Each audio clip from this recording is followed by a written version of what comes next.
सव्वाशेर news चॅनलला पाहण्यासाठी आजच सबस्क्राइब करा व बेल आयकॉन दाबायला विसरू नका। नवीन व्हिडिओ पाहण्यासाठी आजच आमच्या चॅनलला फॉलो करा। तसेच अमळनेर रोडलगत हातेड खुर्द शिवारातील चक्करबर्डी परिसरात शेजारी असलेल्या खाजगी शेतात मोठ्या प्रमाणावर अवैध गौण खनिज साठा आढळून आल्याने महसूल प्रशासनाच्या कार्यपद्धतीवर प्रश्नचिन्ह निर्माण झाले। वाळू, खड्डी, डस्ट, अर्धा आणि पवना कच यासारख्या गौण खनिजांचा मोठा साठा येथे असल्याचं पंचनाम्यातून समोर आले। तक्रारीनंतर 1 जून 2026 रोजी तलाठी यांच्या उपस्थितीत पंचनामा करण्यात आला।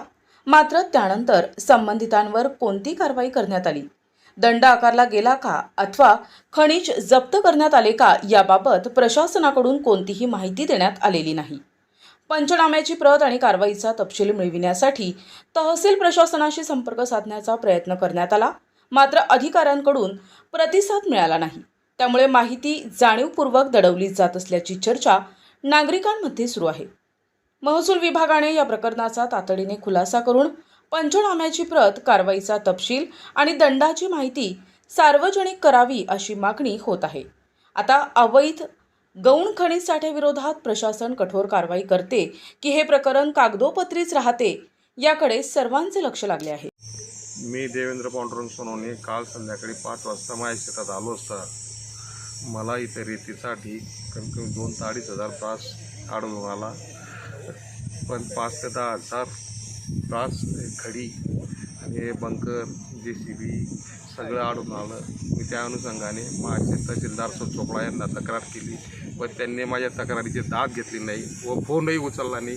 त्या अनुषंगाने मी परत प्रांत साहेबांना फोन केला, प्रांत साहेबांनी फोन उचलला, कलेक्टर साहेबांना फोन केला, कलेक्टर साहेबांनी पण लोकेशन मागितलं आणि त्याच्याप्रमाणे पुढे कारवाई सुरू झाली आहे। तहसीलदार साहेब हे कोणालाच भीत नाही आणि कोणालाच असं दाद घालत नाही, त्याच्यामुळे तालुक्यात फार घाण अवस्था आहे। कोणतेही वरिष्ठ अधिकारी इथपर्यंत पोहोचले नाही का? नाही, फक्त तलाठी हे आलेले आहेत कालपासून।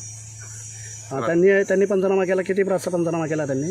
फक्त 750 ब्रासचा पंचनामा केलेला आहे। मी त्यांना सांगतोय की साहेब हे 2000 ब्रास रेती आहे, 10,000 ब्रास खडी आहे, पण ते ऐकून घ्यायच्या मनस्थितीत नसल्यामुळे माझा नाईलाज झाला आणि आता मी वरिष्ठांकडे परत तक्रार करणार आहे। हातेड खुर्द तालुका चोपडा येथील तलाठी आहे। काल तक्रारदार यांनी माननीय जिल्हाधिकारी जळगाव महोदय यांच्याकडे तक्रार केल्यानंतर या ठिकाणी हातेड खुर्द येथील गट नंबर 556 मध्ये अवैध गौण खनिज साठा केलेला आहे अशी तक्रार झाल्यानंतर मला वरिष्ठांच्या आदेशाने मी या ठिकाणी आज पंचनामा करायला आलेलो होतो। यानुसार जे आपल्याला या ठिकाणी दिसत आहे या सर्व गोष्टींचा आपण गौण खनिज पंचनामा या ठिकाणी तहसील कार्यालयात मी सादर करीत आहे। एकूण किती ब्रासचा पंचनामा केला आहे?